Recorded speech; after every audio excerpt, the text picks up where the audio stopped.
Hello, আসসালামু আলাইকুম। আজকে নিয়ে আসছি এই বড়ই মাখা রেসিপি। আমি একটু ভিন্নভাবে দেখানোর চেষ্টা করছি। এখানে কাসুন্দি ইউজ করিনি। হাতের কাছে থাকা উপকরণ দিয়েই এই মজাদার মাখাটা আপনি করে নিতে পারেন।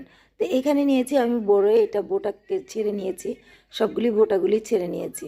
তারপরে এখানে আমি এটাকে এইভাবে দেখেন কেটে নেব। এই বড়ইগুলা সবগুলা এই যে চারপাশ থেকে এই যে দেখেন এভাবে কেটে নেব সবগুলি। তো এখন আমি সবগুলিকে কেটে নিচ্ছি। আর এই যে বড়ইয়ের যে শক্ত অংশটা এটা ফেলে দিচ্ছি, আটিটা ফেলে দিবেন। আর এগুলা সবগুলি এইভাবে কেটে নেবেন। তা দেখতে পাচ্ছেন আমি কীভাবে একটা বড়ই থেকে আমি 5টা অংশ করেছি।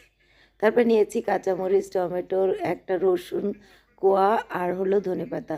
তো এইগুলো সবগুলি পেস্ট করে নিয়েছি। তো দেখতে পাচ্ছেন আমি পেস্টগুলি নিয়েছি। টমেটোটা নেবেন অবশ্যই। তারপরে দিয়ে দিবেন লবণ। তারপরে দিয়ে দিব, আপনি বিট লবণও নিতে পারেন। তারপরে দিব সরিষার তেল।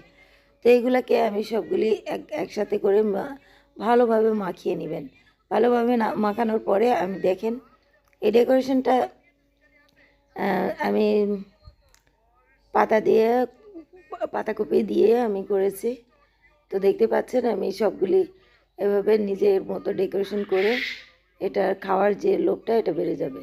তো কেমন লাগলো? যারা টক লাভার তাদের জন্য তো অনেক ভালো একটা রেসিপি। কেমন হলো আমার ডেকোরেশন? কমেন্ট করে জানাবেন।